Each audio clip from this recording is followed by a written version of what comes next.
Hey, welcome to Rob Rides Cargo Bikes. In this video, I'll be recapping and analysing the 2023 Velo Berlin cargo bike race. So, let's get right into it.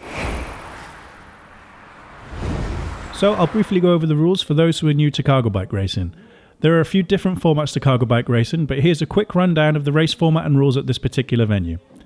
Up to 4 riders race in a heat through to quarterfinals, semi-finals, and then hopefully finals. Sometimes there aren't enough riders to fill out the brackets, especially in some of the specialist cargo bike categories, so maybe there'll only be 3 riders in some heats. Each heat is 4 laps. The first lap is ridden empty, you load your cargo on the second lap, complete 2 laps loaded, unload on the final lap, and then finish the race empty. There are 4 sets of identical cargo, so each rider has the same load. In this case there was a Euro box, a pool noodle, 2 filled watering containers, and a fold-up chair. So here we are, the first heat of the Velo Berlin cargo bike race. Top 2 go through, heat of 4 riders, top 2 go through. The course was wide, fast and smooth, so we could carry a lot of speed, but there was an increasing radius first corner that was easy to misjudge. But we'll see that in a minute with the first lap of the first heat.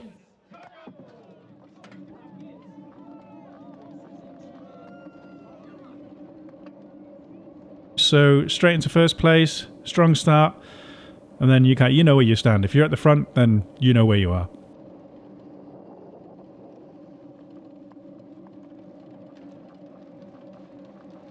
This course was quite a bit longer than the collective cargo bike race course, so fitness played a little bit more of a role.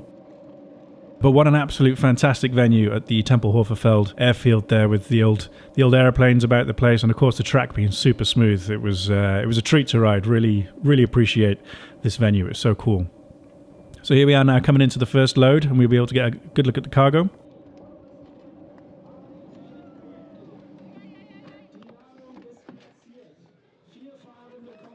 So there we are, there's the Euro pallet and the 2 water containers, both filled. The pool noodle and the folding chair. So again, this time I'm opting not to secure my load. You can see how smooth the course was with it being an old airfield. So I wasn't worried about anything bumping out of the bike, but because we were able to ride so much faster with the course being so wide and smooth, there was, I guess, a slight chance that the cargo could fall out the side on a big lean on a corner. But again, I thought the time it takes to secure your load puts you at so much of a disadvantage that I didn't bother securing my load, and just off I went, threw it in and off I went.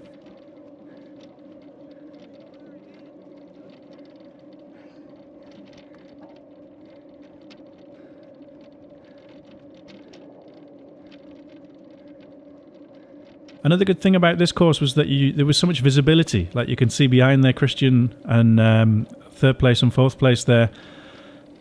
For some reason, I'm way out in front. There's no need for me to be wasting all this energy trying to stay so far out in front.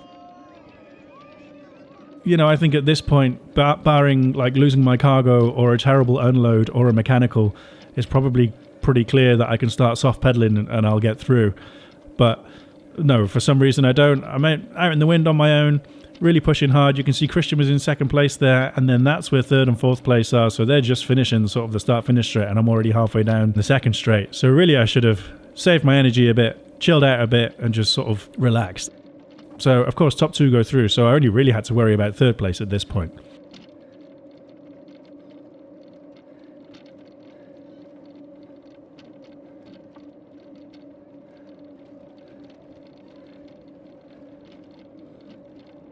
So here we are now coming into the first unload of the first heat.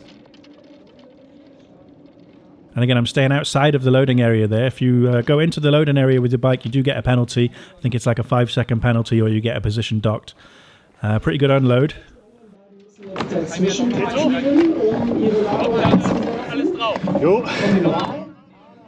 So there I am checking the rules during the race. What better time to check the rules than during the actual race itself? Of course I knew the rules, but sometimes there's little quirks that are introduced, different venues, so just wanted to triple check that I got it right. But of course it was fine. And there I am way out in front, no threat from second or third place here, and that's how this heat ended. So while I round out this final lap, I'd just like to say a huge thanks to the cargo bike race team who hosted the race and officiated the event.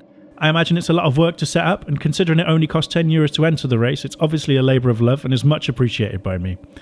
Check them out at cargobikerace.com to stay up to date with their next races.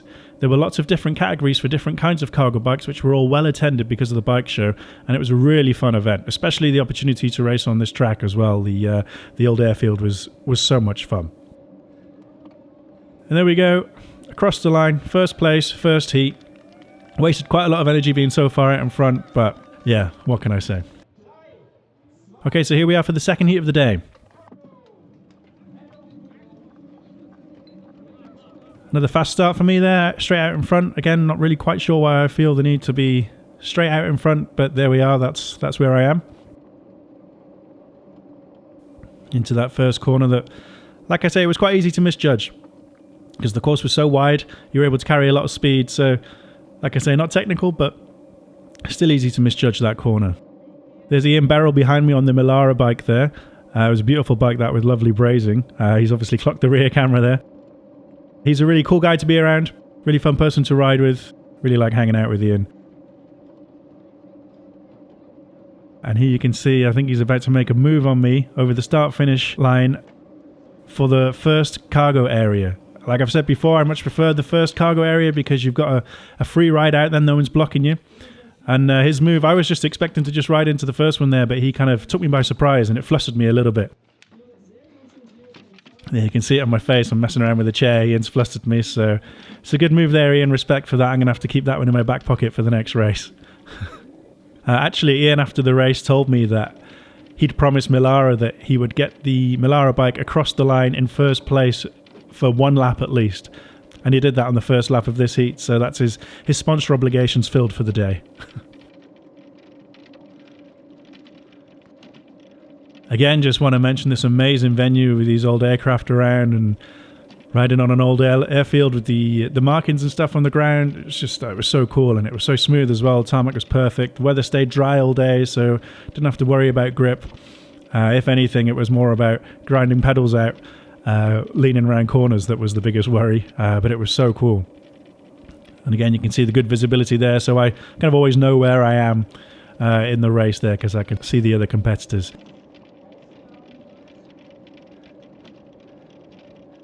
And you can see the people in the distance there, they're all on a test track. There were so many different bikes available to test at the show. Such a big show, it's so cool to see so many people stoked on cycling. Definitely recommend going out to the Velo show in Berlin if you can make it. And again, you can see I'm so far out in front. You can see in the rear camera that there's no one there basically. I don't know why I'm wasting so much energy. Positions 1 and 2 go through from this heat, so really, like I say, I only really have to worry about third place at this point, and like I'm so far out in front, wasting so much energy. Not ideal, but you know, what can you do? In the heat of the moment, that's where you end up. So here we are now for the unload. Again, staying outside of the loading area with my bike. And it was a very efficient unload. I managed to do everything in one trip. Got everything out in one go, and then just had to unfold the chair and then stand it up on the pallet. And there we go. So far ahead, just finishing out this last lap, and yeah, that's how this one finished. So while I finish out this last lap, I'd like to say thanks to the Velo Show for fitting the cargo bike races into their pretty packed race schedule for the weekend. There were plenty of spectators walking by, and the chance to race on the airfield was much appreciated and so much fun. So yeah, we'll just speed it up till the end. And there we go, across the line in the second heat in first place, so I am comfortably through to the next heat. So here we go, this is heat 3 now. This was actually the semi-final. There's only 3 riders in this one, but I was starting to feel the pressure. So we've got Marcus to my right there on the red Ginkgo bike. He was riding really fast all day. And the chap on the orange bike just falling into third place there. He's a bike messenger, and I've seen him at many cargo bike race finals. So really starting to feel the pressure at this point. You can see Marcus goes out in front. I think he's got a similar mindset to me. Just got to be out in front no matter what. I've got to be at the front of the race. Somehow feels more in control.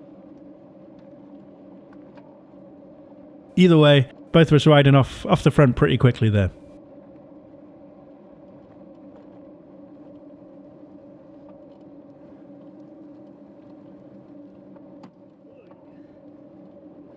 And there we are now coming into the load for the semi-final.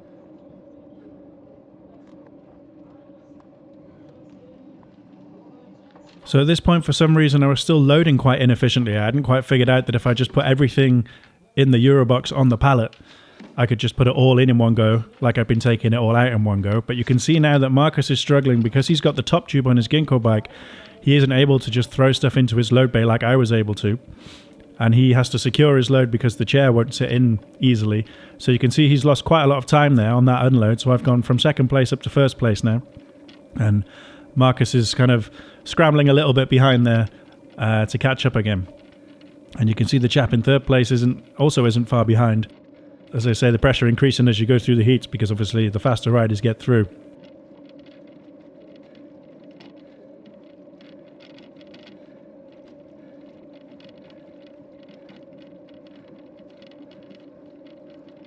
And you can see as I round this corner now, all three of us are all on the same part of the track at the same time. The gap isn't very big. The chap in third place is just finishing that corner now, so we're all on the same part of the track at the same time. And you can see now Marcus has caught up with me. He's doing what I should have been doing for the first two heats, and this heat as well, really. He's sitting on my wheel, he's staying out the wind, he's using me as a windbreak. He doesn't need to push any faster than I'm going because he knows that the top two go through. Again, I'm just wasting my energy here. Not really much point doing so, but there we go. And here he goes, he comes through on the inside. But I look back and I can see third place is quite far behind, so barring some disaster of an own load, I'm pretty sure that we're going to be alright to get through to the final at this point.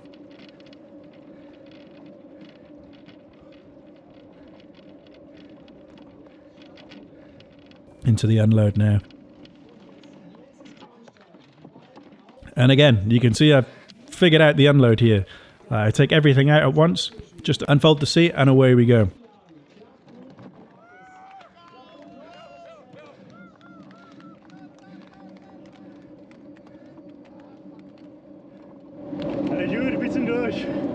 Yeah, cringe a little bit watching that back, to be honest. There's me just shouting out to Marcus that so it's all good, we're through. Pretty arrogant of me there, pretty cocky. I mean, you can always get a mechanical, even though the track's really smooth, you can always drop a chain under shifting load or something, or maybe your cargo had fallen off the pallet as you were riding off, you didn't notice. So, you know, I cringe a little bit watching that back, being a bit arrogant and cocky. But yeah, at this point it does look fairly certain that me and Marcus are going to be through to the final. And yeah, major douchebag move from me there, just pointless sprint across the line just to get in front of Marcus. Absolutely no point doing that. Very sorry about that, Marcus. But I spoke to him afterwards and he said he probably would have done the same. So yeah, I think wired pretty similar there. But there we are, me and Marcus through to the final. So here we are, the final of the Velo Berlin cargo bike race. Really stoked to get into the final. That's usually my goal for the day, is just to reach the final. So I was really happy to manage that. But it was a really strong lineup for this final. To my right, we've got Marcus on the red Ginkgo bike, who've been riding fast and strong all day. We've got Thomas to my left on an orange Bullet, who actually just recently won the Berlin Com event. He's also been a previous winner of 24-hour cargo bike races in Berlin, and I've seen him in many finals of other cargo bike races. And then the other chap, sorry, I forget his name, he's actually part of the cargo bike race team, the team that organises the event. And he's got a lot of experience of racing cargo bikes all over Europe. So very, very strong final lineup. And then there's me. This is only my second ever cargo bike race in the muscle class, only my fourth ever cargo bike race. So certainly feeling like the underdog here. But let's see how that works out for me.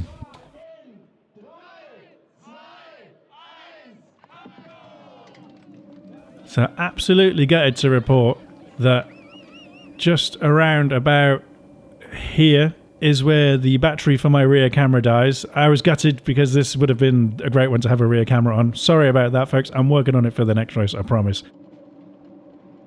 But yeah, here we go. Marcus leading out the front, not holding back now. This is the final. This is a big effort straight from the start. Because it was a longer course than the collective bike show, fitness really plays a role. And then my beer and pizza diet was really kind of letting me down here. Not exactly a top athlete, but trying my best. And here we go into the final load of the day. Come in third place.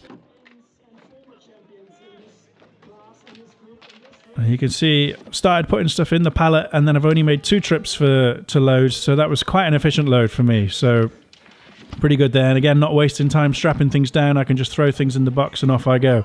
And then I've gone from 3rd place to 1st place because Marcus had to secure his load because of his top tube not being able to throw things in.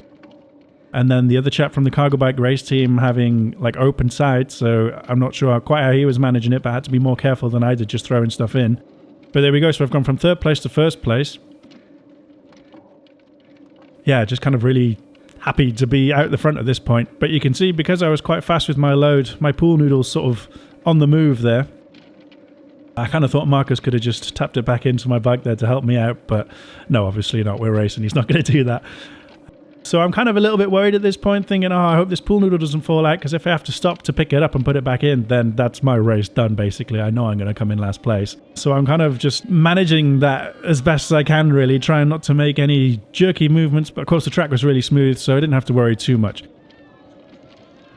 And Thomas there just absolutely turned a speed out of nowhere, absolutely flying past from the rear, straight up into 2nd place.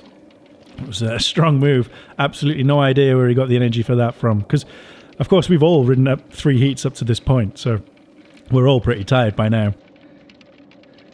So you can see I've gone from 1st place now down to 3rd.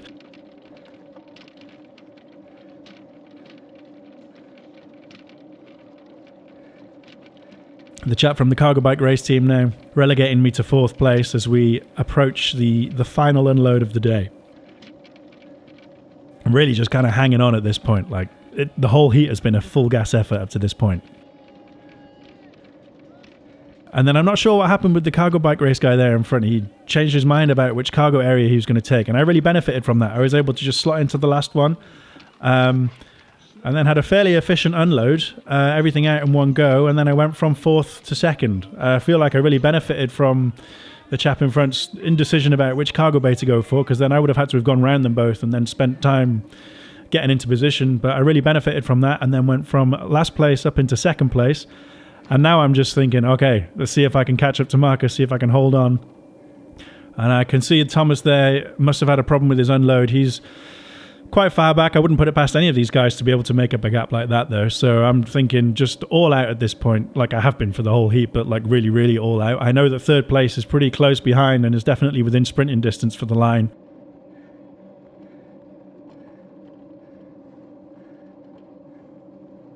Like I say, trying really hard now to hold on to that 2nd place on the pedals. You can see the bike moving around quite a lot there, sprinting, trying to maintain that 2nd place. And there we go. 2nd place in the final across the line. Really stoked with that, especially considering how strong that final lineup was. Honestly, I was just happy to be in the final, but then to be able to get onto the podium was really great. Really strong field, a really close racing, a lot of fun. I mean, we're both absolutely knackered. Ich brauche ein Bier. Yeah. Yeah, same. Certainly could have used a beer after that. And most importantly, it was just so much fun. That racetrack was so cool. The opportunity to race on an old airfield with it being so smooth, and like I said, the markings on the ground and the airplanes knocking about, and of course the airport terminal in the background. It was so much fun. So a shout out to Marcus for winning and for being a good sport about my douchebag heat sprints. Sorry, mate.